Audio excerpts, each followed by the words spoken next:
Thank you. And our small numbers today will encourage me to be informal. We'll see if I can pull that off. Anyone who closely follows my writing on ZNet or elsewhere, and that would be all 5 of them, would note an ecological drift, a shift towards dire warnings about environmental catastrophe, just generally a green emphasis. Probably the last couple of years. And I was talking about this with my wife Janet the other day. It's not really a departure. It's actually a return to the very problem that first radicalized me, and actually a number of lefties around my age, which is mid-50s in my case, back in the 1970s. One of the first great left books I ever read that really, I remember, pushed me in a socialist direction was by the great left biologist Barry Commoner. It was called A Closing Circle, and it was published in 1971, written in the wake of, and makes explicit reference to, of the first Earth Day in 1970. And in that book, Commoner asked the question, why, after millions of years of harmonious existence, have the relationships between living things and their earthly surroundings begin to collapse? A lot of the language on the left, and not just on the left, about the environment was already at that time about crisis, collapse, catastrophe. I trace the environmental crisis, Commoner wrote, from its overt manifestations in the ecosphere to the ecological stresses they reflect, to the false and productive technology, and finally to the economic, social, and political forces which have driven us down a self-destructive course. And by the end of The Closing Circle, and in his subsequent books, The Poverty of Power and Making Peace with the Planet, Commoner left little doubt that those forces were rooted in the profit system, and that challenging those forces to restore harmony between what he called living things and their earthly surroundings meant undertaking what he called collective social action to change the course of history, he said, and very clearly in Commoner's case, to introduce a form of socialism. So in many ways this is a circling back for a lot of us to an issue that sort of got lost and was at front and center of the left in the late 70s. Think, if you will, about some of the biggest terrible developments that have emerged over the last 4 or 5 decades to cause concern for Americans of the left and other Americans who care about justice, freedom, democracy, the common good. It's a long list. The list includes the rise of a mass incarceration complex that locks more than 3 million Americans behind bars every day. The permanent structural unemployment of tens of millions resulting from the finance capital-led dismantlement of good jobs. The savage deunionization of the American working class.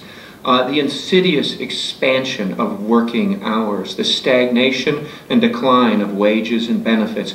The entrenchment and deepening of concentrated poverty. The evisceration of the social safety net and of the welfare state. The ever-expanding concentration of corporate media ownership, the ever-deepening grip of big corporate and financial money on the political process, a concentration of wealth so great that 6 Walmart heirs, 6 Waltons now, have as much net worth between them as the bottom 40% of the U.S. population. I mean, we're living in the new Gilded Age, as I develop at length in my forthcoming book, They Rule. The rise of a technologically lethal new national security and surveillance state, the militarization of domestic policing, the ever-deepening corporate assault on public education and public space, and along the way we see the eclipse of democracy in a neoliberal state where business power has become not merely the dominant political shadow cast across society and politics, as John Dewey described it in 1916, but has become now, as Chomsky says, that's Noam Chomsky, by the way, a dark cloud that envelops society and pushes both of the reigning political organizations and society's other dominant institutions so far to the right of the population that it becomes hard to see the U.S. anymore as anything but a corporate plutocracy, and maybe even in its emergent new form of state capitalist totalitarianism. Last but not least, we see the emergence of catastrophic anthropogenic global warming and a related broader environmental apocalypse that threatens a decent, livable future. According to research that came out last year in the science journal Nature, humanity is facing, and this is increasingly the consensus of earth scientists, biologists, and so forth, is now facing an imminent threat of extinction. A threat caused by our reckless exploitation of the natural environment. The report revealed that our planet's biosphere is approaching a tipping point, meaning that all of the planet's ecosystems are nearing sudden, irreversible change that will not be conducive to human life. The data, one of the researchers told the press, suggests that there will be a reduction in biodiversity, severe impacts on much of what we depend on to sustain our quality of life, including fisheries, including agriculture, forest products, and clean water. This could happen within just a few generations. So said lead author Anthony Barnosky, professor of integrative biology at the University of California, Berkeley. My colleagues who study climate-induced changes through the Earth's history are more than pretty worried, one of Barnosky's colleagues, Arlene Moore, said. In fact, some are out and out terrified at the implications. Last year, almost exactly a year ago, at the annual meetings of the American Geophysical Union, which was in San Francisco, a California, San Diego geophysicist named Brad Werner gave a session titled, "Is Earth Fucked?" He led the audience, I hope that can go on YouTube. He led his audience through a fact-packed, computer-modeled presentation showing how, quote, his words, global capitalism has made the depletion of resources so rapid, so convenient, and so barrier-free that Earth-human systems are becoming dangerously unstable in response. Werner's answer to the question, is Earth screwed, was, quote, when asked by a journalist, more or less, yes. Earth is done for, he said, unless, he said, we move rapidly off the capitalist model of endless resource depletion. Now, since Werner spoke a year ago, we've learned from sensors atop an Hawaiian volcano that average carbon dioxide concentrations in the air have reached 400 parts per million, a level that radical left-wing ecological organization NASA says that hasn't been seen since around 3 to 5 million years ago, well before humans roamed the Earth.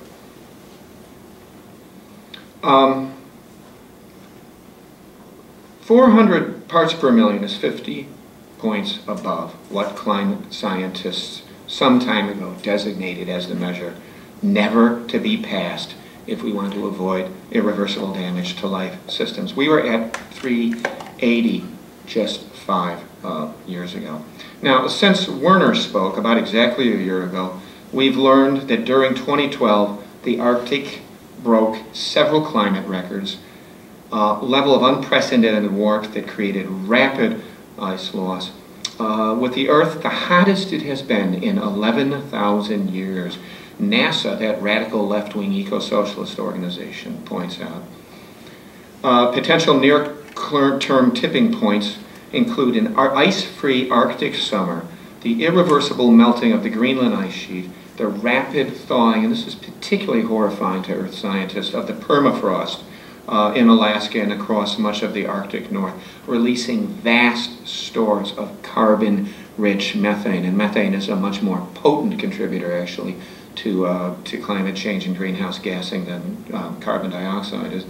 And shifts in the Atlantic Ocean's circulation and chemistry. Within a few decades, the eco-catastrophists at NASA said I'm joking, of course. The Arctic will be unrecognizable to any explorers who had seen it in centuries past.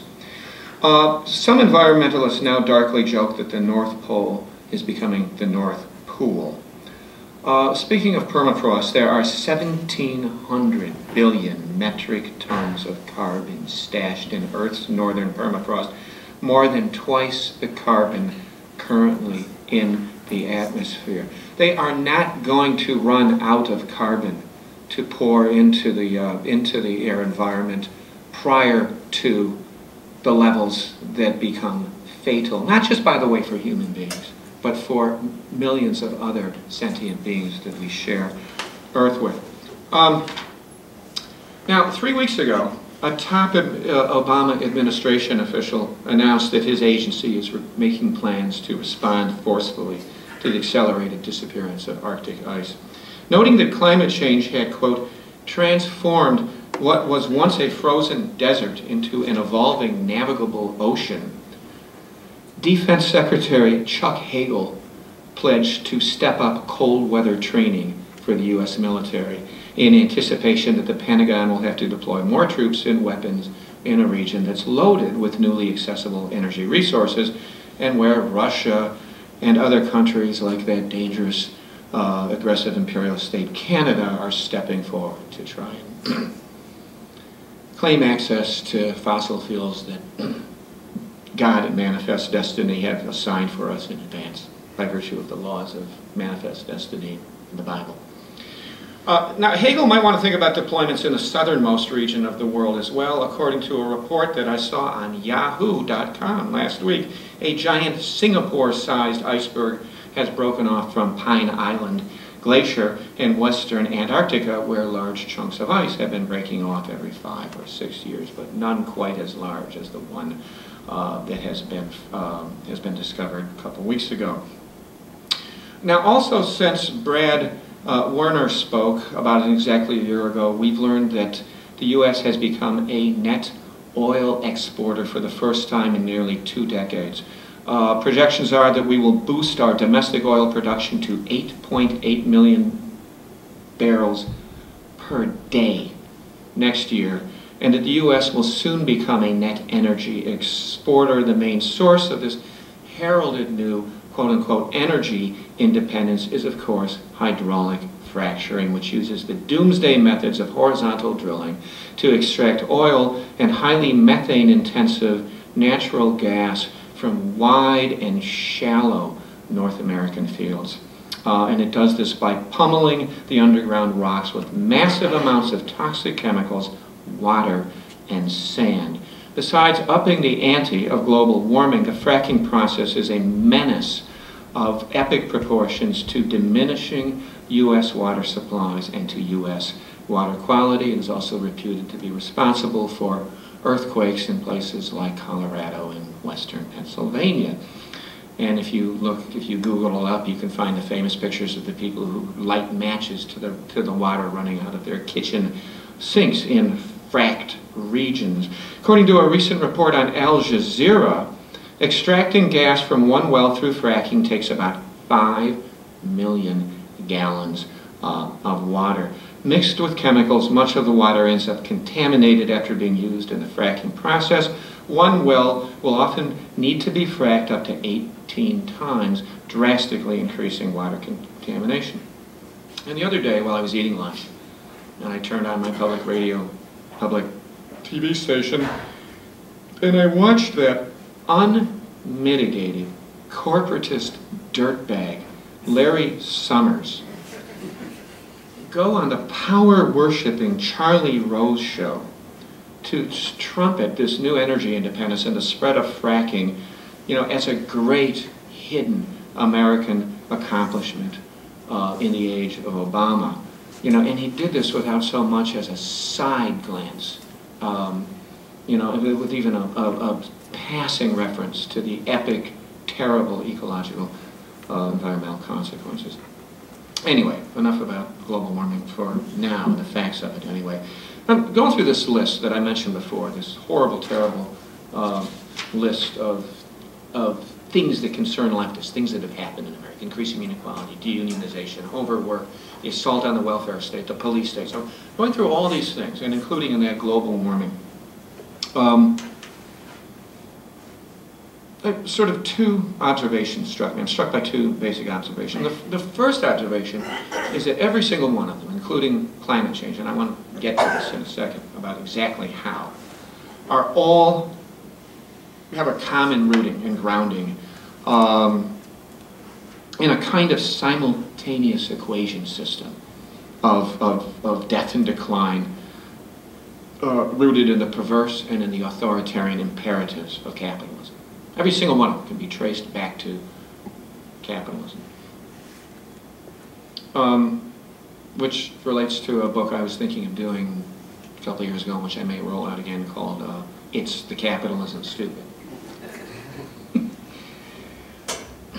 My second observation, which I'll elaborate in a few minutes, is that all of these changes are not equal in terms of their immediate and pressing significance, and that ecology has emerged as, in many ways, the most significant problem of all. It's sort of tricky how you talk about that. But before I get to that, about why they're not all equal, I want to say a bit more about precisely how and why anthropogenic global warming, and really the broader ecological crisis. Because really, I mean, there's issues with the ocean acidification and the nitrate cycle. There's a many-sided ecological rift underway. This is sort of the leading cutting-edge issue of our time, climate change. I want to say a little bit more about precisely how and why the ecological problem is rooted in the logic and dynamics of the profit system. And which relates to how I'm going to end up. I really don't think at the end of the day there are any meaningful solutions within and under the capital system of socioeconomic management.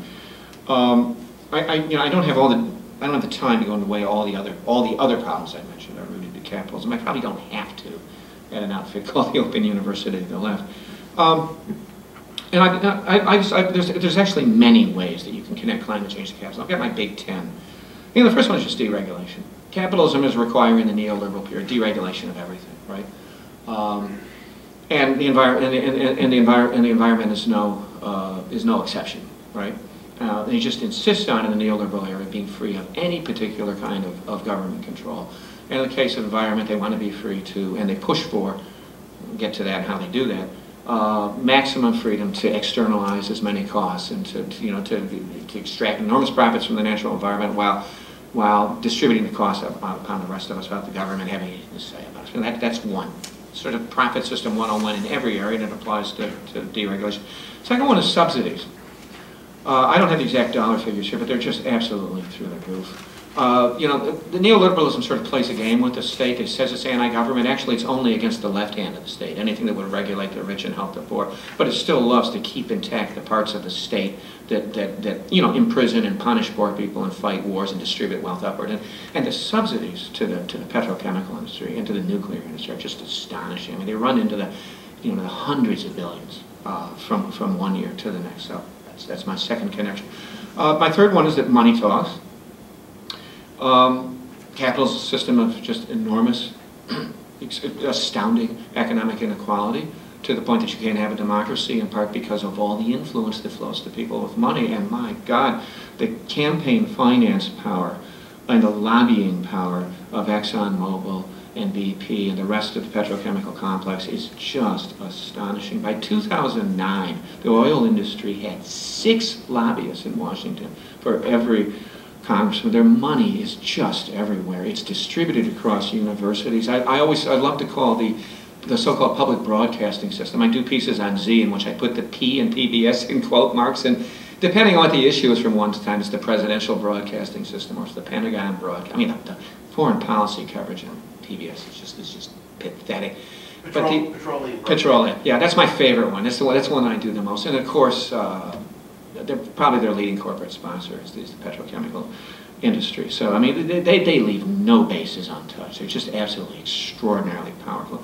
The fourth way in which I root the climate crisis in the profit system is what Bill McKibben refers to in his book, Earth, asset inertia. It's just, they've just got so much capital, fixed capital, tied up already in the fossil fuel sector and in the whole infrastructure connected to fossil fuels. This includes the auto industry, includes the construction industry, it includes everything, to the point that any real conversion to a post-carbon, to an ecologically balanced, sustainable economy would cost them, billions of dollars in fixed capital loss that they're horrified at. They'd have to take a hit. So asset inertia. The fifth one I put an asterisk next to this because it's a big one, is what I call, there's really two aspects of growth. The growth ideology. The holy grail of growth has long been Western capitalism's environmentally lethal, quote-unquote, solution for the inequality that capitalism generates. A rising tide lifts all boats, the conventional Western growth ideology proclaims, supposedly rendering irrelevant popular anger over the fact that many of us are in these leaking rowboats and dinghies while the wealthy few are floating by in these gigantic yachts and luxury ships. As Le Monde's ecological editor, Hervé Kempf, noted a few years back in his wonderfully titled book, The Rich Are Destroying the Earth, the oligarchy sees the pursuit of growth as the solution to the social crisis, the sole means of fighting poverty and unemployment, the only means of getting societies to accept extreme inequalities without questioning them. Governments love growth, the British environmental writer Georges Monbiot noted years ago, because it excuses them from dealing with inequality. Growth is a political sedative, snuffing out protest, permitting governments to avoid confrontation with the rich, preventing the construction of a just and sustainable economy. And it's obviously ecologically disastrous. But growth, and this is my sixth way that capitalism is responsible for the climate change, is the requirement of constant growth, the material requirement. Growth is not just an ideology. Growth, or at least the promise of it, is more than just a ideological sedative. It's a material economic imperative for investors, managers, and policymakers caught up in the disastrous competitive world capitalist logic of what John Bellamy Foster, the really incisive, smart Marxist ecological writer, calls the treadmill, the global treadmill of production. Capitalism really does demand constant expansion to meet the competitive accumulation requirements of capital, the employment needs of an ever-expanding global class of proletarians that it keeps expanding through its expansion through a planet, workers who are dependent upon wages, the sales needs of corporations, and governing officials' needs to legitimize their power by appearing to advance national economic development. Asking capitalism to stop pursuing growth, is like asking somebody to stop breathing. The seventh one is what I call rampant waste. Capitalism, years ago, became addicted, in part because of the limits it puts on people's purchasing power, consumption power, to this constant production of false need to sustain consumer demand and fuel its endless growth. And this is something that Marxists have talked about, particularly those in the Monthly Review School, and Barron and Sweezy. John Bellamy Foster talks about this a lot. But you don't have to take it just from Marxists. There's nothing wrong with Marxists at all. I'm one myself. But listen to this guy, Phil Kotler. I love this quote. I found this quote. Phil Kotler is like the leading management guru at the Kellogg School up at Northwestern. And I found this guy's quote in a history of America since the 1960s by a left political scientist named Edward Morgan. And this is what Phil Kotler said in a management publication in 2003. If there are no more needs, this is the top marketing professor in the U.S., and he's all hooked in with corporations and sits on there, he does all kinds of fancy stuff and gets payments from his academic salary is nothing compared to his corporate salary. If there are no more needs, then we have to invent new needs. Capitalism, Kotler wrote, is a system where we've got to motivate people to want things so they'll work for those things. If there's no more things they want, they won't work as hard. They'll want 35-hour work weeks, 30-hour work weeks, and so on. What a freaking horror, right? You know, people on 30 work weeks, you know what that means? They might have enough time and energy to actually participate functionally in a democracy. And time is a very underestimated democracy issue, by the way. And was understood as such by the people who put time on the historical stage, the early pioneers of the labor movement in the early 19th century. I know this is a segue. We love segues. Yeah. My eighth way it's rooted in is what I call here somewhat clumsily recession versus ecological conscious. Capitalism by its very nature, as analyzed by Marxists and others, is by its nature a system that moves periodically through booms and busts and through, you know, excesses of capital and excesses of commodities and big collapses.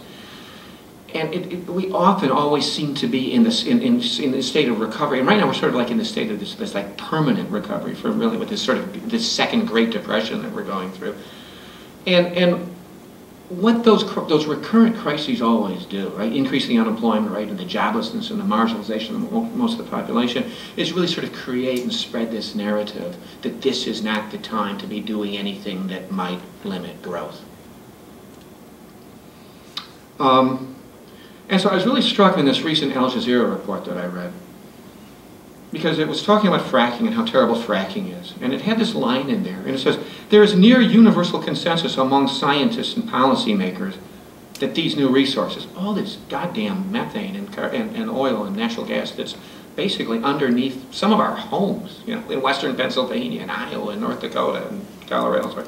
He says, there's near universal consensus among scientists that these new resources should be left in the ground. It says, right, no more than 1/3 of proven fossil fuels can be consumed prior to 2050 if the world is going to avert catastrophe. But then later in the Al Jazeera report, leaving massive amounts of cheap natural gas untouched will be nearly impossible for politicians in the U.S.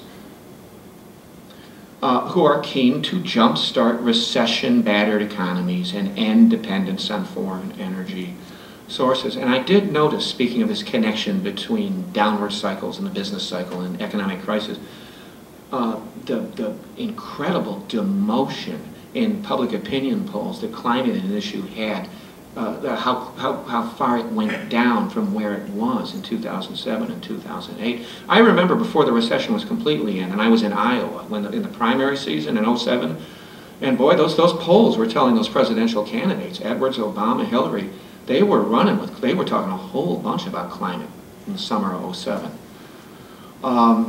You know, it was up there, it was in the top 3. You know, it was a big public concern, and that recession hit, and it just got kicked way the hell down to the bottom because it's not a priority, you know, because that would, you know, blah, blah, blah.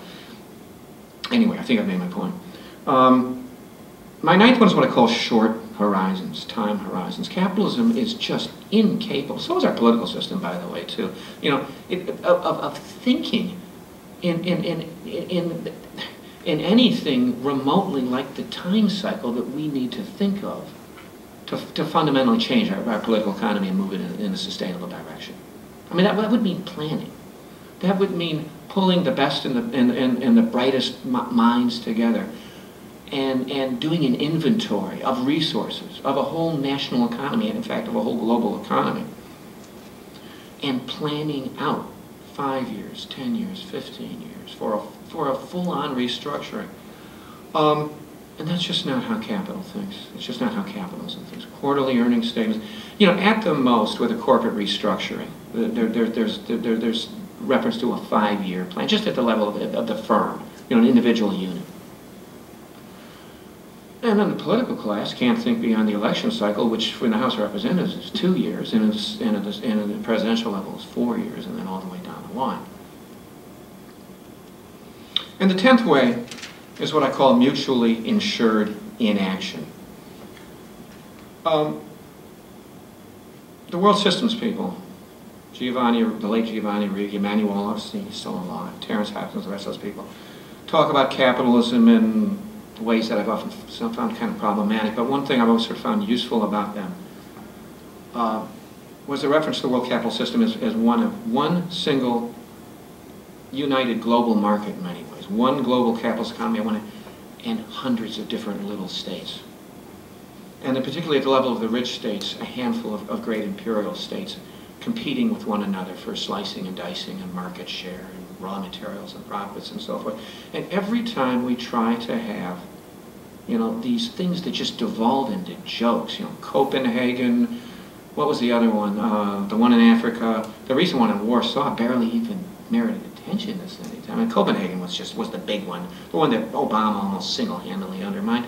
And you just get this reality of one capitalist state saying to the other capitalist state, saying to the other great imperial states, if we have to cut carbon emissions, then that will advantage that other great capitalist state, and then they'll be advantage over us. And they just play this game every time these global summits come up.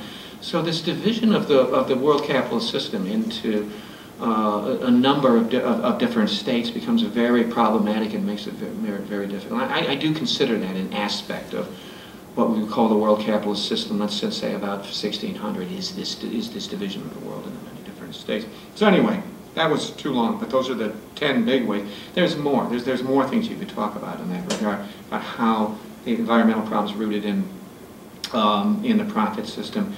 Now, I said a while ago that for all their interrelatedness and all their common capitalist connectivity, all these different issues that I mentioned at the outset, inequality, deunionization, neoliberalism, takeover of government and politics by big money and so forth, for all their common connectivity, I increasingly don't think of them really as equal.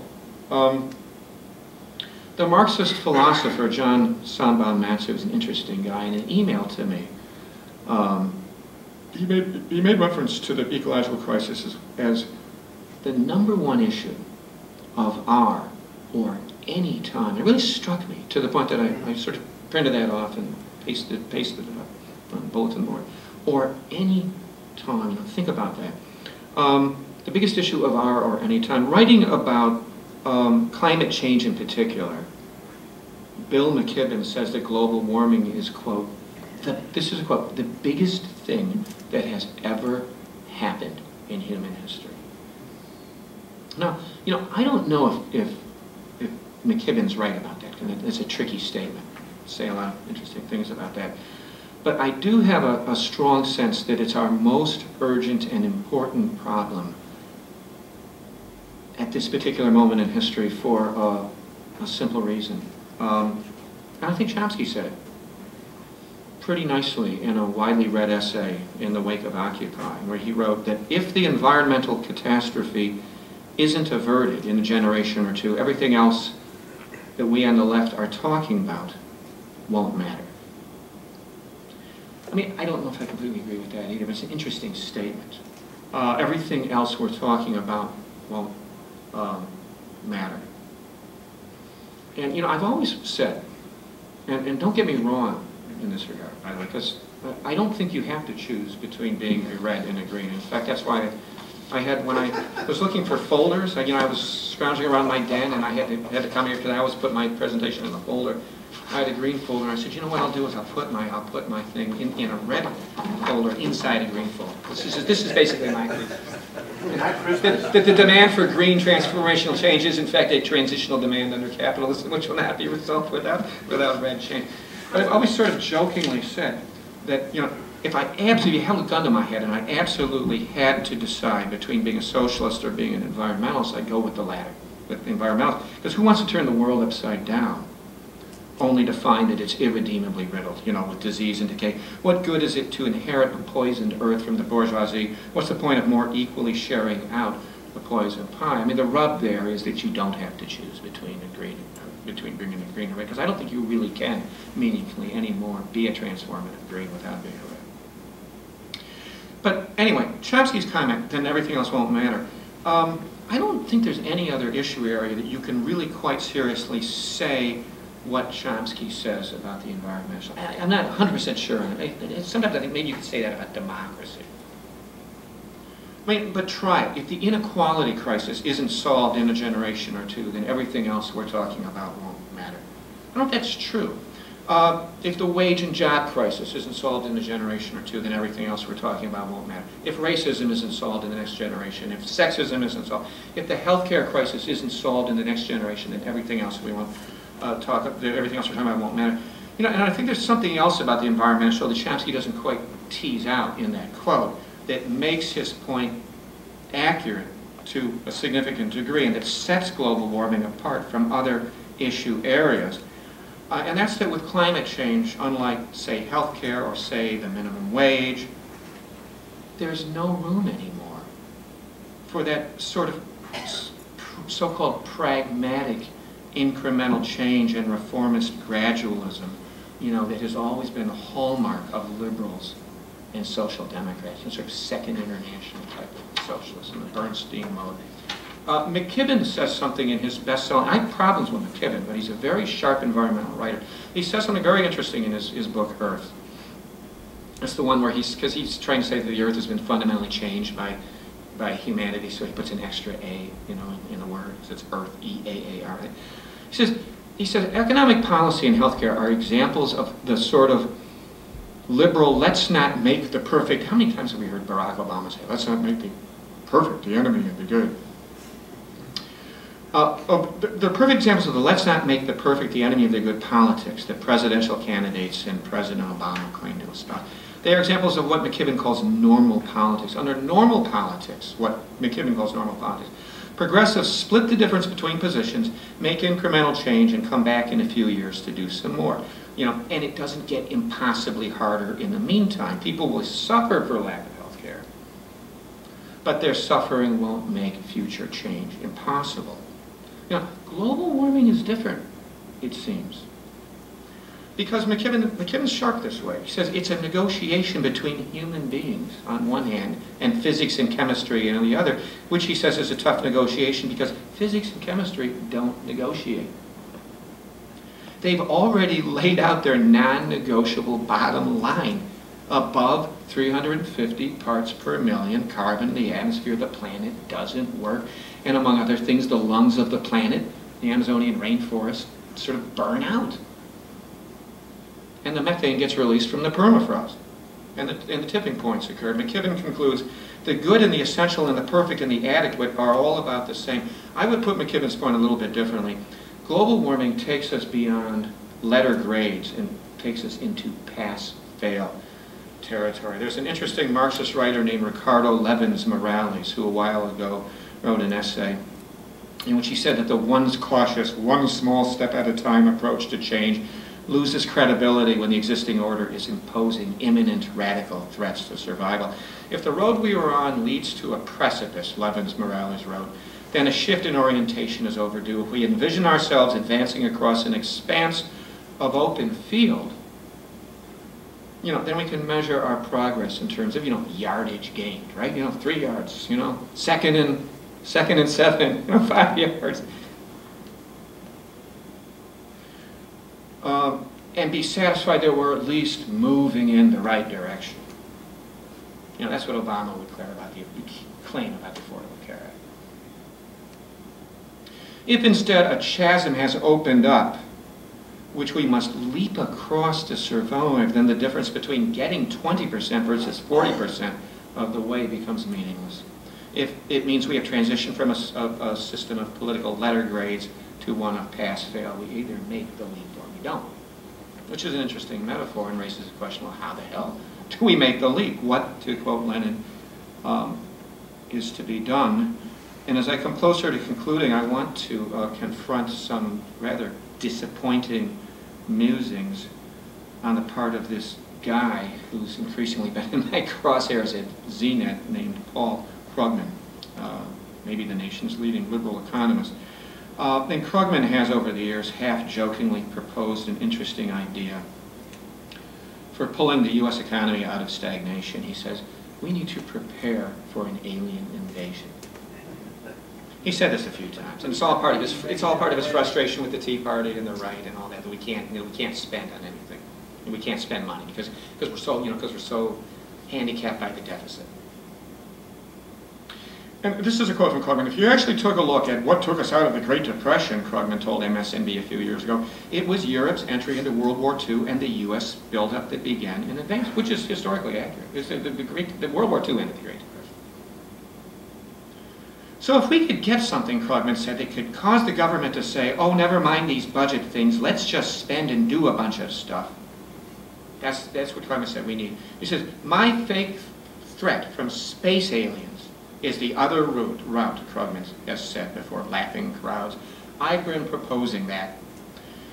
And Krugman's a longtime fan of science fiction and claimed to first become interested in society and history by reading Isaac Asimov, right? And he's been advancing this space alien idea for a while. And I remember in 2011 he told CNN about a Twilight Zone episode in which scientists fake an alien threat in order to achieve world peace, adding that this time we need an alien invasion threat in order to get some fiscal stimulus. Now, I find it so depressing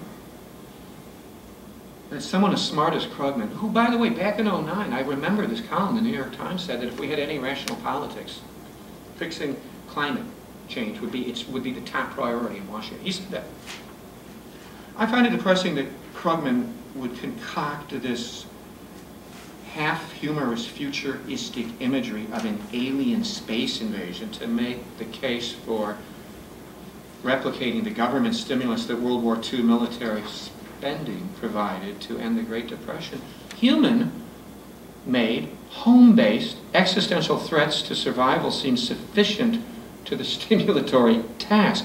How about saving the planet for livable human habitation by putting millions to work on ecological retrofitting and clean energy, tackling climate change and other environmental ills in a meaningful way in giant public works programs would mean putting millions of people to work at all skill levels to design, implement, coordinate, construct the environmental retrofitting of economy and society. What kind of work? Hundreds of thousands of so-called green-collar jobs involved in weatherizing and energy retrofitting every building in the U.S. Plenty of work for engineers and architects and planners, but even more work for people without college degrees. You know, and science, and if Krugman wants to make science fiction analogies, he should have referred to John Carpenter's 1988 classic, They Live, in which the planet is occupied, America is occupied, we've been invaded by capitalist and yuppie aliens who have colonized Earth and who, among other things, are in the pursuit of endless growth. That's what they constantly talk about, market expansion. There's an early reference in They Live to how they are changing the climate of the planet because I don't think Carpenter had the full global warming thing down, but because their home planet, they were used to a warmer climate. They were changing climate. So, you know, I think Krugman was on to something relevant to the ecological question when he mentioned World War II. I mean, I think a positive historical analogy is staring us in the face. And don't get me wrong, I'm not a Van Jones green-collar economy guy at the end of the day. Though I do think Van Jones said some interesting stuff and posed some questions that unfortunately cannot be answered on the capitalist system and through the Democratic Party that he's so attached to. But, I mean, I think an analogy is staring us in the face. And it's consistent with Krugman's understanding of what ended the Great Depression, and also with Van Jones' reference in his book, The Green-Collar Economy, to when he talks about what he thinks the green-collar jobs will be. He makes these references to Rosie the Riveter, you know, and working in these plants that were converting over from, you know, auto production to building B-52s to fight fascism in Europe. And you know, and the analogy is World War II in the sense when the U.S. taxed its rich like never before, reconverted its economy, and put millions to socially useful work, producing what the country and the world needed at that time, which was weapons and other goods to defeat global fascism. And as Chomsky says, surely the U.S. manufacturing industries could be reconstructed to produce what the country needs today, using its highly skilled workforce to make what the world needs, and soon. If we are to have some hope of averting major catastrophe, to make the things that we need to make, and to reconvert our economy, if we're going to have any hope of averting catastrophe. It's been done before, after all. During World War II, industry was converted to wartime production and the semi-command economy, and it ended the Depression. That's a quote from Noam Chomsky a few years back. And there's no mythical, extraterrestrial menace or alien invasion required. Spaceship Earth presents its own urgent social, ecological justifications for massive public works programs, and so forth. Now, those on the left, radical left, just the left, who worry that pushing and pursuing a Green New Deal and leading with the environmental issue means giving up on the struggle against the 1%, you know, and against capitalism and for a world upside down and all that stuff. I think they should and can rest easy. I'm convinced that the green transformation required for human survival will, at the end of the day, if it's going to succeed, have to be pretty damn bright red. You know, with its inherent privileging of private profit, exchange value over the common good, and over social use, with its insistence on private management, with its inbuilt privileging of the short-term bottom line over the long-term fate of the earth, with its deep sunk cost investment in endless quantitative growth in the carbon-addicted way of life, with its attachment to the division of the world into competing nations and empires that are incapable of common action for the global good. Capitalism is simply inconsistent with the environmental changes required for human survival in the 21st century. Green capitalism is an oxymoron. It is naive beyond words to think that the transformation required for survival can take place without an epic concentration, revolutionary concentration, with the defeat of the concentrated wealth and power enjoyed by the capitalist elite. There's a book out this year that I really like, and it's interesting. And it's by the socialist scholars Paul LeBlanc and Michael Yates. It's called Freedom Budget for All Americans, Monthly Review Press. And in the book, LeBlanc and Yates refer to Dr. King and Bayard Rustin and A. Philip Randolph's call in the mid-1960s for a poverty-ending freedom budget. I don't know if anyone here has ever heard reference to the 1966 A. Philip Randolph Institute freedom budget. But their call for a freedom budget that would redesign federal priorities in such a way to end poverty in the United States within a decade. They refer to that as, quote, what some revolutionary Marxists call a transitional demand, a proposal for social and economic improvements that make sense to a majority of people, which consequently could mobilize massive and militant support in the here and now, but which the capitalist system of the here and now cannot provide. I think that's a useful way to think about the demand for a Green New Deal. You know, which, by the way, the Green New Deal is a hallmark aspect of the Green Party's platform and policy agenda, and has been for years. It's something that will make sense to a rising share of Americans, maybe a majority, who will be drawn to its promise of combining good jobs with, you know, ending ecocide, saving life on Earth. But it's something that simply can't be achieved under the profit system, and therefore really seriously following through on would take us beyond capital. I don't know if the Green Party is completely ready to acknowledge that.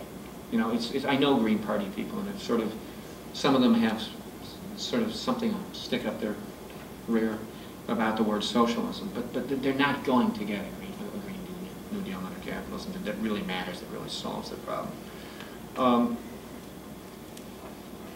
And so that's all part of why I say eco-socialism. You know, I also, if anyone here's read McKibben's book, Earth, he's just wonderful on describing the problem, but in his last chapter, with about a third of his book to go, he goes into this decentralist, having to get back to the Articles of Confederation and just sort of do things in our homes in Burlington, Vermont, and put up solar panels, and we can't. There's just there's no way on God's green earth that we're going to make this transition without significant fundamental governmental involvement. We can't just write off government and say, well, it's all just under the control of those people, and it's terrible. It's not efficient. We have to get a hold of and grab state power and make it useful for human needs and social needs. what did I have here? You know, the role of the left, I think it's to make and get inside that transitional demand for a Green New Deal and push it, make sure that it doesn't get, as you know, every effort will be made, you know, railroaded into a kind of fake green state capitalist pseudo sustainability and push it towards a real eco-socialist society that's consistent with, you know, these principles that I printed off of the website of the Eco-Socialist Coalition. What's this group called? Climate System Change, not Climate Change. And it's just, we've got some wonderful resources here, and it says this is what you get inside the New Deal, and then push for these things. What will an eco-socialist society look like? Well, production for human need. Instead of producing for profit, the governing principle of the economy would be meet the needs of people and the ecosystems we depend on. Collective. More things would be held and enjoyed in common, such as public transit, parks, recreational facilities. Planned. We need economic planning in order to allocate resources in the best way possible for people and the planet. Democratic. Democracy is essential for successful planning. When workers and communities are empowered to make decisions about production, they will be able to find creative solutions that respect ecological limits while fulfilling people's needs. I don't think this issue should be or can be. I don't think the issue of the exploitation of the natural environment should ever or can ever be usefully separated from the issue of the exploitation of human beings. And I do think we're not going to solve this meaningfully ever unless we get back to that sphere of life where working age people, those of them lucky enough to have jobs, spend half of their waking life, which is the workplace. I really fundamentally feel that this issue is going to be connected to the demand for worker self-management and workers' control at the point of production, the point of work. When you empower everyday working people who live in greater proximity to things like toxic waste sites and in greater proximity to a lot of the ecological issues that we face, you empower them in the decision making. It's a very different, and you empower the whole community in it. And you don't allow the core decisions about the productive basis of our economy to be made by a tiny oligarchic elite connected to a top 1% that owns more than half of the wealth in the country.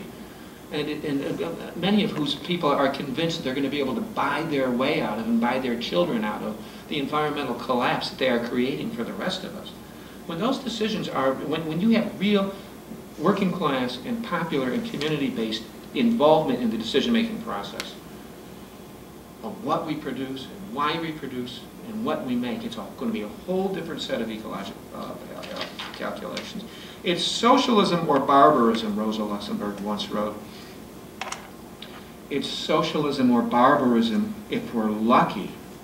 The Hungarian Marxist philosopher István Mészáros wrote about 15 years ago, thinking of ecological crisis. You know, and it's frankly up to us to stand up, to defend the common good, and to advance these sorts of principles and the principles of democracy and a production for the social and the ecological good.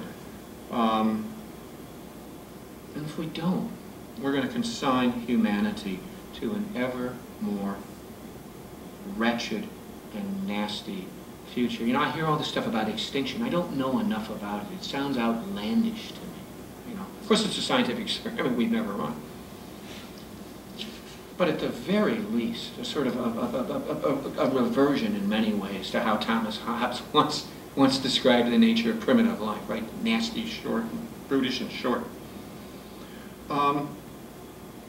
It's eco-socialism or annihilation. And to wrap up by paraphrasing Che Guevara, it's not my fault that reality is eco-socialist.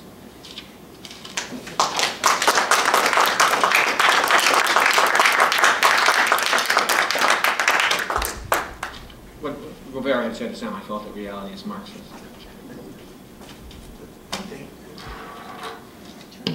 Thank you, Paul. For me, and I think I speak for some others here, I'm sorry I didn't make it in time to introduce you.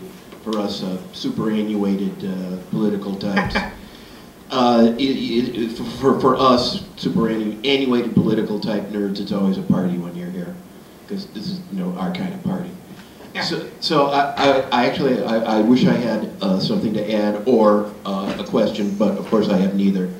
I happen to agree very heartily with Chomsky's pessimism, going with, I think it was in your ninth reason, that ecological collapse is going to make everything else we believe in not matter. I think we're going to come to a point rapidly, where it's even worse than that, where survival is going to make all the things we hold dear for everyone else, for the national debate, international debate, will be only survival, and things like equality and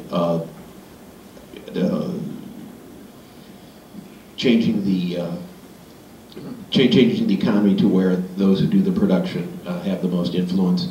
I think that's going to be chased off the agenda by survival within a few short decades. I'll say one thing. When you referenced Chomsky, if you look at the Chomsky quote that I gave, he said he had a relatively wide latitude compared to some of the people, some of the earth scientists who study this issue. He said in a generation or two. And he's in regular contact with some of the more pessimistic group of earth scientists at MIT. I imagine he talks to them in the hallway, right? And these guys probably all know each other at MIT. And some of that earth science crowd there is really talking about significant change within a decade. I mean, I've even heard people talking about 5 years. I mean, you got to be careful talking to people about that. Because I don't know if anyone here is familiar with the book that came out where all of us who talk about the climate issue are being accused of catastrophism and almost overly depressing people and demobilizing people with this stuff. But I thought he sounded relatively optimistic, because he said a generation or two, which is a fair amount of time. Right. I gotta say, I almost, maybe it's almost a matter of faith. I just insist on staying optimistic, in the sense that there's no percentage in anything else. I mean, maybe the chances of saving humanity are 2 in 10, but if we decide that it's 0 in 10, it almost becomes a self-fulfilling process. It's just kind of like, this is the radical left version of Pascal's bargain. You lose nothing by believing in the possibility of revolutionary change. But you lose everything by not believing in it. And the other thing I would say too is, I just autobiographically, I will say, I have recurrently, at the heights of despair about anything decent happened, been just amazingly surprised by how things just can spark up and take off. It seems like out of nowhere. I mean, I'm very good at predicting like really terrible things that are going to happen, like, I'll give myself some credit on the left for being sort of ahead of the curve on just how Obama was absolutely going to be the next president, and how terrible the Obama presidency would be. So I have a long track record of those kinds of things. But I'm terrible at predicting the really neat kind of things that happens that come out of nowhere. I mean, I was completely flabbergasted. May Day 2006, and then all of a sudden a student in a class I was teaching at NIU asked me to come talk at a thing, the Martin Luther King Commons, right in front of the Home Student Center at Northern Illinois University. And me and the rest of these people up there were talking to like 1,000 people, including immigrants from the General Electric plant, people who've never come anywhere near in campus, who lived out there in the barrio. And the Republic door and window thing, and then Occupy, and I don't know, I've got a lot of examples like that. I think that we're going to see more of that. And by sort of material and existential necessity, we're going to see it around the climate issue. Well, I with all due respect, I disagree, and maybe it's pure hubris on my part, but I think if you're over the age of 6, you can go ahead and act, even if you don't have the optimistic feelings. But the other thing I wanted to point out is the dark side of the World War II analogy, which is that, and people have to forgive me if they've heard me say this before, but how did the liberal democracies face fascism in the late 30s? Well, they negotiated. They used the political approach. They wrote treaties, which they ignored. They set limits, which they ignored when fascism went beyond those limits. They hid their head in the sand. And so how are and pretty soon that there were only a couple liberal democracies left to carry on against fascism. And so how are the quote-unquote democracies of the large nations today facing climate change? Well, they negotiate, they hold conferences, they write treaties which they ignore, they set limits which are ignored. And my point is that it worked so poorly in the 30s, it'll probably work just as poorly again. And I'm surprised because I thought that I was the only one who thought up that when you negotiate with fascism, you're negotiating with people, and when you negotiate with the environment, you're negotiating with biology and chemistry, which don't do any negotiating. And I want to point out as a almost worthless aside, in order to defeat fascism, America and other liberal democracies had to institute certain policies which were very fascistic in nature. We had planned economies, reduction of civil rights, universal conscription, homeland rationing. The liberal democracies did in order to marshal the men and material to defeat fascism, which actually. I do think we're going to have to have planned economy. There was no question that fascism was going to be defeated, but in order to do that, things looked a little fascist at home. I think you're going to have some. I think you'll have some pretty draconian planning either way. I mean, if we don't have democratic planning around sustainable economy, then we're going to get some very. We're already having it. I mean, I guarantee you. I mean, well, I could go on and on about that. I think the World War II analogy sure has limits, and I'm certainly aware of all that history and liberal appeasement and God knows all of that stuff. But I'm not above some crassly propagandistic uses of history for positive ends in the U.S. around this issue. I mean, I'll take what I can get. I do think that the notion of reconverting the national economy, you know, within the United States, around meeting the greatest existential threat that we face at that particular moment in time is a useful analogy. I mean, I'm not saying I want to leave it. There's also the kind of the Rosie the Riveter thing is useful. Yeah.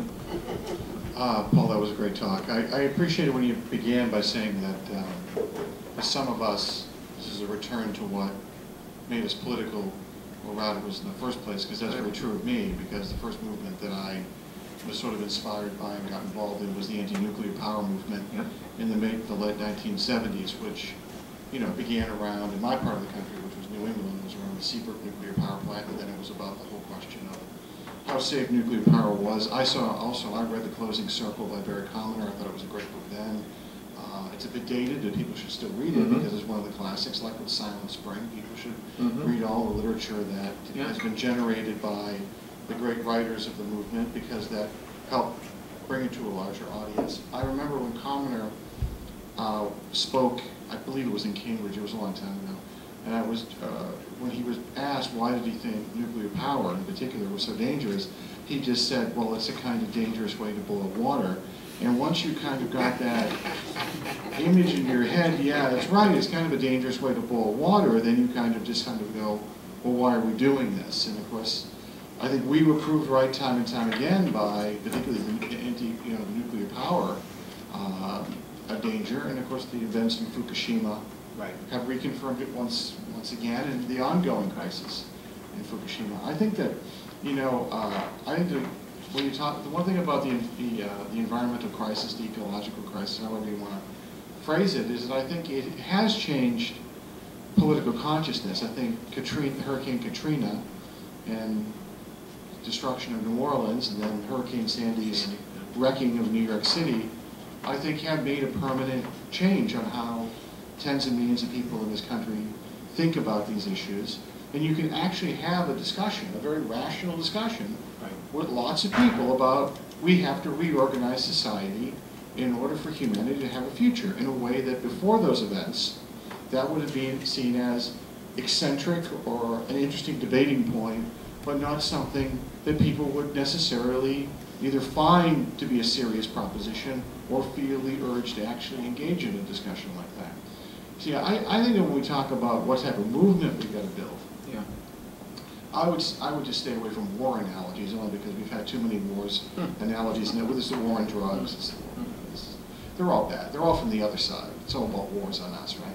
Because I think we need to have a movement or a left that can mobilize the economic power that workers had in the 1930s with the CIO, with the kind of moral crusade that the civil rights movement had. And I think if you put those things together with the type of issues that you began by saying are all oppressing down on us, whether it's incarceration, the war on living standards, and can put the change, the environmental crisis at the center of that, then I think we're talking about building a different left in this country, building a different type of environmental movement. And I think the events around the opposition to the Keystone XL pipeline show concretely that can be done, and that the demonstration that was organized a year ago in Washington shows that there's tens of thousands of people who are prepared to actually build such a movement in this country. And if you could maybe just take one or two of those issues and tell us what you think about it. There was probably 50,000 people in Washington, D.C. about the Keystone Pipeline. Some of them were too, I don't know, beholden to Obama, or still holding faith in Obama for me, but so what, and I noticed the New York Times really made a point of saying there were just like thousands. I mean, 50,000 is a really big turnout for that. And I also noticed the New York Times made a point of covering that demonstration. I mean, I thought this was the bigger point, besides downsizing the crowd, in the business section that day. The next day, I mean, it was on a Sunday, and then, it was a big turnout, and the next day it was like B6 in the business section. I mean, it was next to a story about the Facebook marketing strategies of some video game, which, among other things, was a message that this is really a business matter. This is really a corporate issue, not an issue of public politics. I think it's easy to forget, when you talk about that early nuclear issue, how much nuclear power plants were developed and devised as in many ways a sort of the peaceful atoms cover for the nuclear weapons industry, and they're part of the Cold War. Well, now they're agreeing. Yeah, nuclear arms.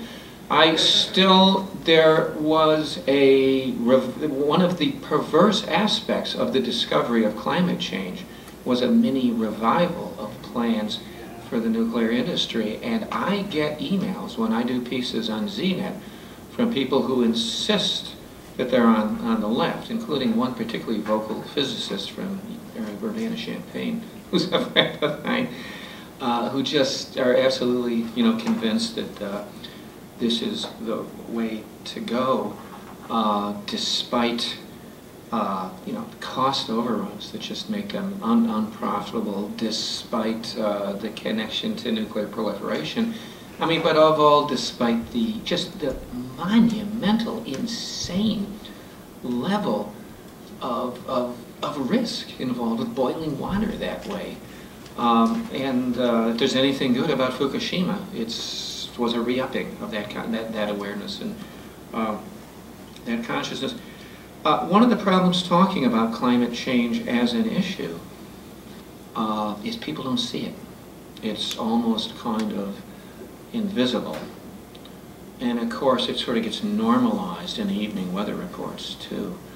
And what I do find moving public opinion polls a little bit and being able to have conversations with like everyday people is these weather events. I mean, they're just off the charts. And actually the one that I saw having the most impact with sort of folks I talked to were sort of, campus town, liberals and labor people and, kind of this middle ground, the space, was hundreds of tornadoes in November. That got to people more than Katrina did, and then Hurricane Sandy did. So I think these extreme weather events really have to draw out the connections to climate change and insist on that. When you're talking to people, I mean, one of the funny things about people not being able to process that it's real is for years, the leading insurance companies of the United States, I mean, these guys don't screw around, right? I mean, they're protecting investors' bottom lines. And as far as these guys are concerned, people who run, AIG and the rest of that whole structure, it's real as hell. And they have already adjusted their rates in accord with climate change and have for many years and regularly report increased damage payouts, historic damage payouts now from year to year, and they expect them. And when you ask them why they expect them, they don't pull any punches. It's because of climate change. Yeah. One of the issues having to do with climate change and damaging the ecology seems to be population. Whatever damage we do, if there's 2 of us, we do more than 1, and if there's 4, more than, et cetera, et cetera. And maybe I missed it, but I didn't hear any comment from you today on the aspects of population, and I'm wondering if you could address that and what the possible solutions might be, how important that is as part of the problem. Well, we can't have this, we won't have this. We're heading towards an epic decline. I mean, it's underway in some regions of the world of human population under this growth-addicted, carbon-intensive, waste-based, production for profit instead of human need model of economics called capitalism. Yeah, we can't sustain this the population on the planet right now. If we converted to a carbon-free, nuclear-free economy, which is really quite viable with wind and energy and various types of renewable resources, I don't think we necessarily have to limit human population at all.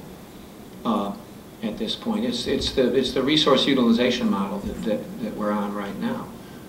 If we continue on this model, what are we at right now? How many billion? Do you know? 7 Yeah, billion. no. And frankly, we won't. We're going to go down. We're going to go down significantly. We'll be back down to 4 billion within half a century.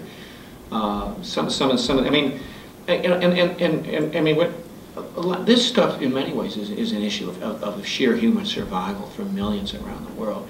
And one thing I forgot to say in response to the first comment was, if you go to Latin America, and you go to parts of Africa, this is a very high-profile issue. And people will point right up at parts of the Andes where there used to be water up there, and they know why there isn't anymore, and why that glacier is melting, and the impact of all of that, and why nobody can farm these fields anymore, and everyone had to run off to New York and Chicago. Switzerland is no longer planning on skiing. They're going to convert to tourism. Right. Skiing is no longer. Well, see, now that's when we get serious in America. When Vail becomes a less viable elite wintering location. Yes, sir. Yeah, thank you. Your speech has been a breeze of fresh air. Really? Yes. Oh, okay. In many ways. I thought it was demoralizing. No, I somehow coincide with your views very much. Talk into the microphone. The Navy have reacted to global warming very strongly. They are reinforcing the facilities to account for the rise of the sea levels and so on. So they are not bullshitting around. They know about it. As far as the people that support nuclear power as a solution for energy supplies, you can mention that the cost that it will imply to build them all and the time span to build them is too late. Not enough money and not enough time. It will take a long time to build enough nuclear power plants to serve.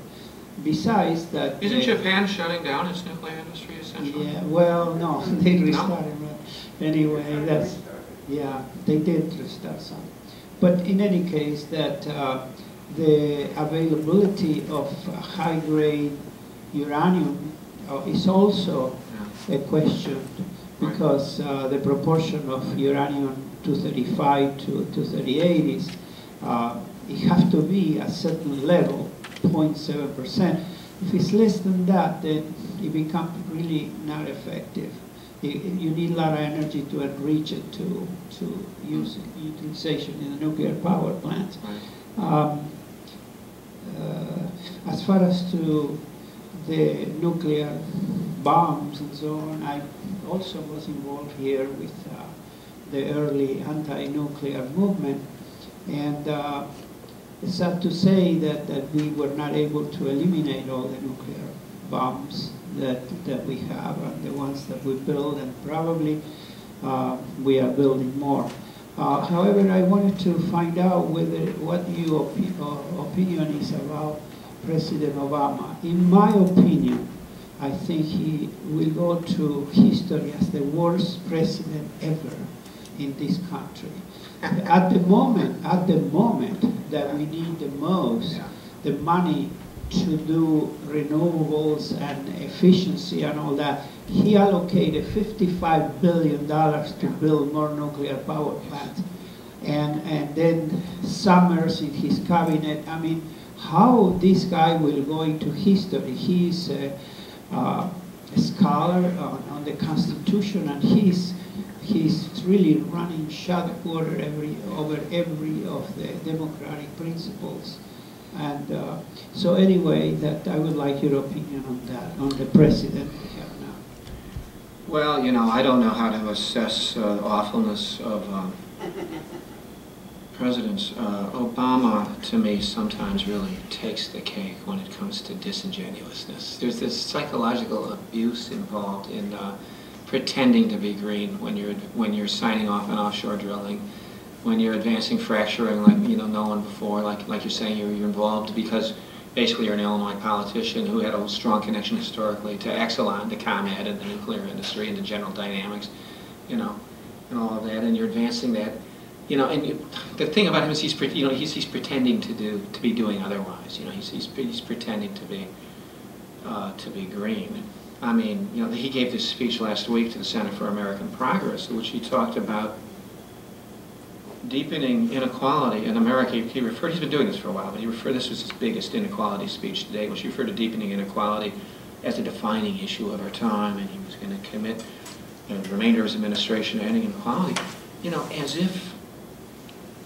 as if he were an innocent bystander, an almost sympathetic innocent bystander to class injustice in the United States. I mean, this is a guy who's the administration intervened. They didn't have to intervene in the court process in Detroit to make sure that Wall Street, can raid the public worker pension funds. Who passed a health insurance bill that only the big six insurance companies could really love at the end of the day. Who did absolutely nothing for. I mean, I could go on and on. I've written a lot about this with Obama. So I mean, that's what's so sort of problematic about Obama. But that's Democrats in general too. I mean, I felt the same way about Bill Clinton. I think it's just now the issues are so pressing and so gross and so. I mean, we have this existential crisis now, and these levels of disparity. Whereas Clinton got to do his game of Christopher Hitchens once called the essence of American politics the manipulation of populism by elitism. Clinton got to do his version of that game in a relatively expanding economy, and Obama's doing his version of that game amidst this epic recession they inherited from Bush, and in this period of truly unfolding environmental catastrophe. But the thing about Democrats is, it's like Dr. King, after he came up to Chicago and basically lost up here in the civil rights movement in Chicago, there was a point in which he went back to the South, and he said momentarily to Abernathy, it's almost a relief to be back here, because we're up against the people who don't pretend to be anything else than what they are. They hate us, and they don't pretend otherwise, And sometimes I almost feel nostalgic for having a Democrat in the White House, because there's less of that kind of psychological abuse, where you're pretending to be progressive when you're really serving the corporate agenda. On the other hand, I tend to think it's almost better to have a Clinton or an Obama in there, because it is an object lesson to the population, particularly to the younger population, that you get an Eisenhower out of there and you get a Kennedy in, you get a Bush out of there and you get a Clinton in, you get another Bush out of there and you get an Obama in, and everything still sucks, and the corporations are still in control. They're still raping the commons and tearing up the common good, and they need that lesson. That this system is a bipartisan system, that these two parties are two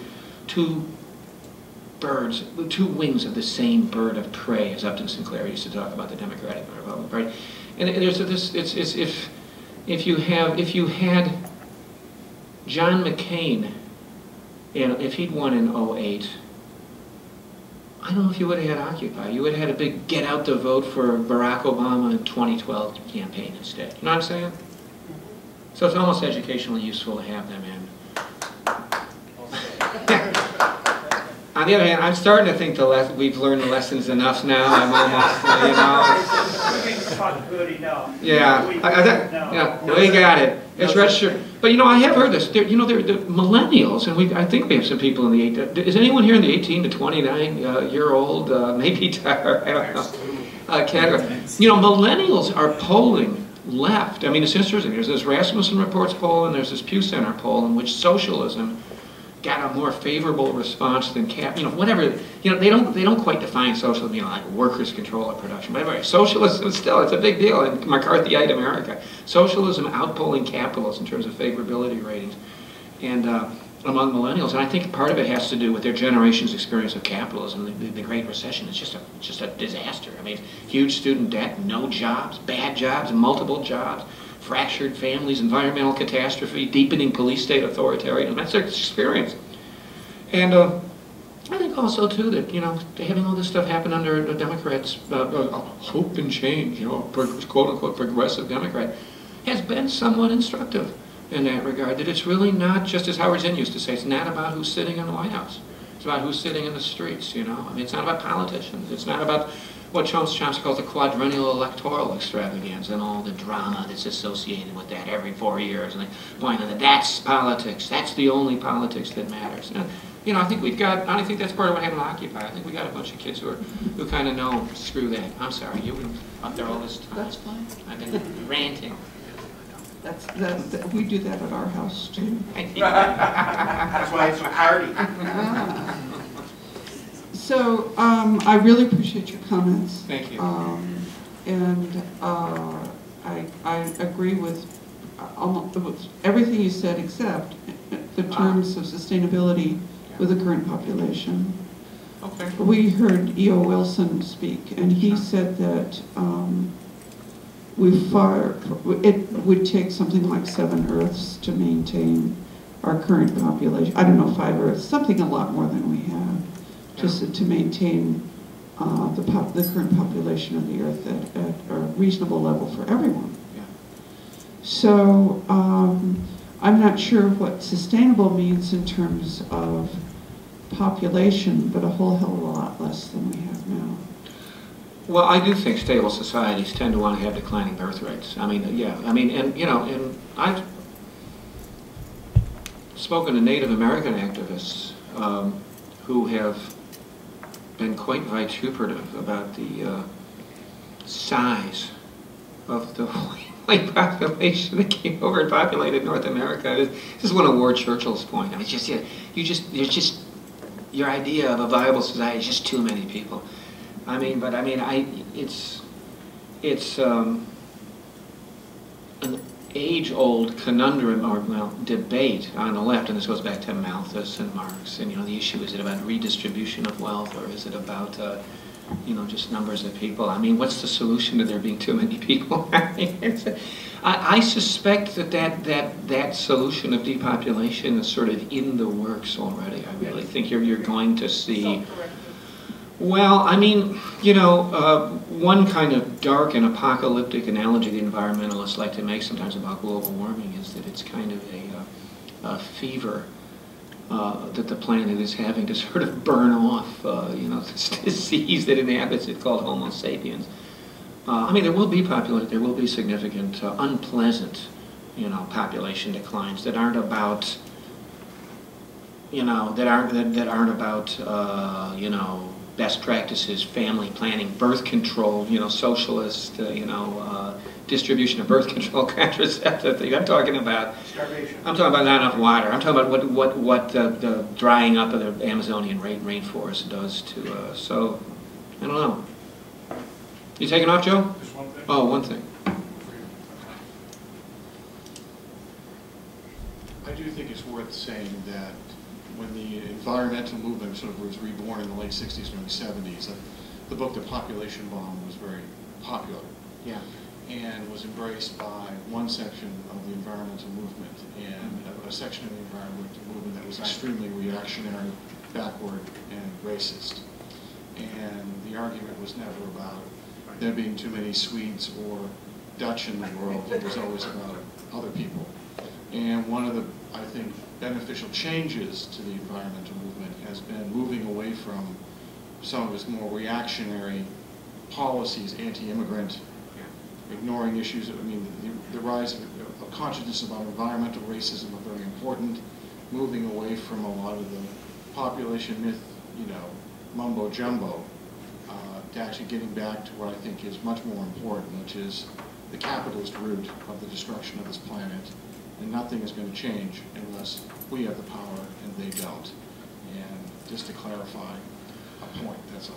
Oh yeah, there's some very nasty affiliations and associations with the notion that it's too many people, and yet some people talk about the population that aren't necessarily that way. But if my understanding from, and I'm not an earth scientist and I don't claim to be, but I try and get a hold as much as I can. And people are running models on what a carbon-free, nuclear-free economy would do allow for population rates like we have right now, not leading. If we were to have a fundamental reconversion, which I don't think capitalism could ever bring about, never under that model, that we could sustain that population. Yeah, I just want to mention or want to make a point that this is not a racism as far as to the population being too big. We follow for many years Richard Leakey and other environmentalists and people who are trying to protect the environment and the life that is in this planet. And it's evident that if the population is so overwhelming the nature of resources of the land, then humans start eating the plants and start eating the monkeys and start eating anything that moves, including the rats and the cockroaches. So we have to find a balance on the population on this world. It's a finite world, and there is no excuse, no escapes from that. Yeah, but you look at an Iowa or Nebraska, and the percentage of that incredibly rich black earth that is about going fence post to fence post for growing or rotating corn and soybeans for feedlots and for animal agriculture. And you talk about, I mean, it's just amazing. You get both of those states. I've seen a study about Iowa, about the origin point of a Iowa meal in 1906. The dinner in Iowa, probably a middle-class household, right? The Iowa dinner table in 1906, back when they grew sustainably, deep root crops and tomato. The full panoply of a meal was grown in that state. And in the 21st century, people in these rich black agricultural soil parts of the country, parts of Illinois, Iowa, Nebraska, Kansas, wherever, 90% plus of their nightly meal comes from somewhere else because of this insane, unsustainable model, and that you can't go anywhere out in Iowa anymore. It seems to have to have your own personal home. It's like a big, huge production to try and get local agriculture going. Hope you get the local food co-op to buy your stuff, and there's local farmers markets. It's all neat. It's really cool. But I mean, 90% of it is going to this meat packing model. And by the way, animal agriculture is under some studies I've been told about, because of the incredible methane output, a bigger contributor to climate change than 25 times. than the auto industry. I mean, don't quote me on that because I'm not an but I've heard that numerous times and seen studies. John Ben Matsu told me that. Yes, sir. I just wanted to say that you brought up system change, not climate change, the Eco-Socialist Coalition. It's a national coalition that came out of the mass Keystone XL protest in DC that people mentioned. And we are in the midst of starting a chapter in Chicago. We have sign-up sheets and flyers if you're interested, so just see us. Thank you. Good, yeah. I know there's a guy in Iowa City talking about starting up a chapter of that. Is there anything around here around divestment with universities? I was talking to a kid about that the other day at U Iowa. Yeah. For sure at Roosevelt University, I know. Yeah. But I'm not sure. I don't think any major university at this point could exist without having a significant part of its investment profile tied up one way or fashion in fossil fuels. Yeah. Great talk, Paul. Thank you. This is going to be the last question, comment from the floor. I was just going to say this is going to be the last talk we ever have. In any event, there's really nothing more to say, is there? I mean, it's eco-socialism or annihilation. I mean, we know what to do. We're going out on a high note. Yeah. want to clarify something here with regards to this renewable resource question. There actually is some data out there. What I've seen is, I think this is interesting because, I mean, I'm rather agnostic on this question because I'm not really, you know, I don't have this information. I'm not like a scientist in that regard. But the number that's being thrown about is about 2 billion. That's the max that the Earth could sustain. I'm talking about with renewable resources, you know, without the fossil fuel conundrum. And that leads me into something that you had said with regards to, you know, the problems. You had talked about that material imperative, you know, with regards to capitalism, the notion that, like, we have to have this unending expansion. This is the essence of the system itself, and yet it runs smack dab into this, if you will, this contradiction that, like, quite obviously, you know, we're reaching the end of that road to the extent that we know fossil fuels are limited. I mean, there is a finite amount that is there. But I was just curious, and this is how I think you might want to wrap it all up, how this fits in with the notion that, you know, obviously it's kind of our task, I would argue here, is that, you know, we have to basically organize. I mean, I'm not the first one saying this tonight. I mean, other people have talked about this. We have to bring forward, you know, our ideas, and we know, as you yourself said, with regards to the younger population, at least as far as the United States goes, I mean, they're relatively astute, I would argue. I mean, because what's happened in their own lives, I mean, their experience is not like what I mean, when I was a young person coming out of college, you know, the world was your oyster, I mean, relatively speaking. I mean, there was a lot of things you could do. You didn't have to stay in school for the rest of your life and, you know, pile up the degrees, which means in today's situation, we're talking about what? Piling up debt with nothing at the end of that. So I just wonder if you want to pull that all together and we'll call it a day. And appreciate your comments. Well, I don't know if I can pull all that together, but I do notice that the left that I've always sort of been part of tends to sometimes not want to do the most essential task of all. You know, and I'm guilty of that because I'm an intellectual and I like to write all the time. I was working on books, I'm always working on our articles. And then in organizing, oftentimes it's about, you know, big events, you know, going to a big demonstration. The stuff that always and only ultimately really makes a difference, you know, with building movements is often not all that outwardly sexy. But as far as I remember from periods I've been an activist, I mean, it's knocking on doors, it's writing leaflets. Nowadays, it's email blasts. It's people use Facebook. I kind of hate Facebook. People use Facebook. I mean, you know, anything and everything. And you know, we need to construct a left that isn't just leaping around from one demonstration. I mean, we have it to some extent, but we don't have enough of it. That isn't leaping around from one cause to another, and one from big demonstration to another. For all my issues with the old Communist Party USA, I mean, the one thing you could always say about the Communist Party was there was some guy, and I suppose the SWP had some of this to some extent too, maybe the old IWW in certain, you know, particularly on the western mining towns.